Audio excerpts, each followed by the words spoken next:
Hey, how's it going, guys? Today I'm answering a question for a lot of people who have been asking this question, and I know there's a big demographic what this kind of affects, and a lot of people need this question answered, and how to get dreadlocks with straight hair.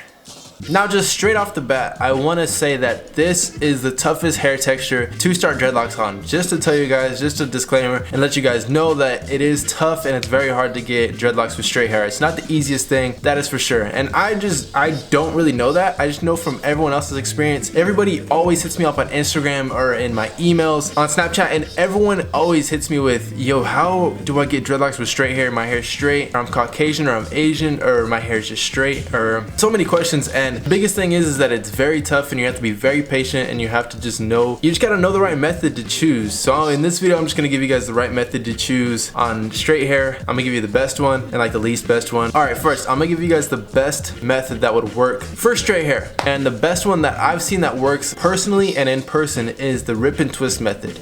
Now, this method does really help out. It does get you almost an instant dreadlock. And I don't believe you have to do anything else after this whole point of the twist and rip method. All you have to do is like a twist and a rip. I'll leave a link to a twist and rip video in the description, so it just guides you to that really quick. If you guys don't want to do twist and rip, stick around, I'll give you guys some more lists on what to do. But the whole process of a twist and rip is literally what the word is saying. It's like you twist the dreadlock and then you pull it apart. So you twist it. All right, so the whole process is like you twist it and you pull it apart. Twist it, pull it apart, twist it, pull it apart. It doesn't seem like it's doing anything, but it does. I've seen it happen. My cousin actually did it before. He actually did it to his own hair. He did it to his sister's hair as well, which she ended up either cutting them out, combing them out. I know she combed out one. I think she cut off another one because it was just like a long process of combing out dreadlocks, which that is good. That'd be tough for sure. But if I were to ever get rid of my dreadlocks, I would definitely try to comb them out before actually cutting them off, because I've seen so many people comb out their dreadlocks, and it's okay. Their hair texture is fine afterwards and everything. But like I said, when it does come down to straight hair, the best way is the twist and rip method. And that's always what I tell everyone who asks me, how do I get dreads with straight hair? And the twist and rip method just works out so good. But that is the number one on my list. Second on the list would have to be crochet hooking.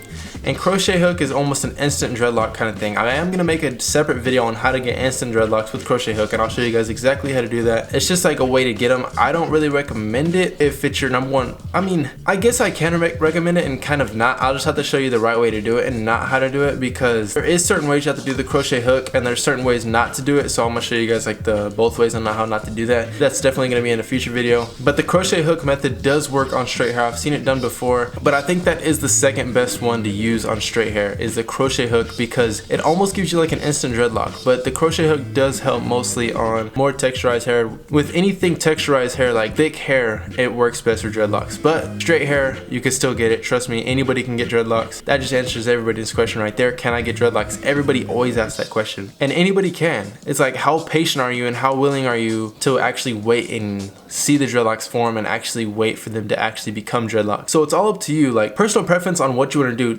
Number one for me is twist and rip. Go for it. Crochet hook can work. And the last one, and I think it is the least for sure, is the twist and lock method, which really works most efficient on textured hair, like very thick hair. As I said, like a lot of these methods work best on thick and coarse hair. And just to clarify, wavy hair also does work with twist and rip, and it does work with crochet hook. I've never done twist and rip on my own hair, but I've seen it done in person and it works and it looks perfect. I have done crochet hook and that's helped out tremendously. I just had to do it the right way, and you can do it the right way as well. And when it comes to twisting, I did twisting as well. Twisting is the thing that you have to be most patient with, but the thing is with more patience becomes a better looking dreadlock. And what I've noticed is with twisting is that the dread actually started forming better. The dreadlock looked more formed, if that makes sense. It looked tighter and it just had a better presentation of the dreadlock rather than a messy look. It did look more professional with the twist and lock method, which is with twisting gel. One thing I do recommend is not to use, or one thing I don't recommend is to use wax when you're doing the twisting process. Either use a locking gel or just twist with water. They both work very good. I personally did the Jamaican mango and lime twisting gel, or locking gel, I believe it was. I'm not sure. I used it over a year ago, I believe. So I haven't twisted my hair in a really long time. People always ask me, why don't I twist my hair or get a retwist? First off, I've never like actually got a salon retwist, or I've ever twisted my hair at a salon. I've never done anything with my dreadlocks besides me doing it myself. And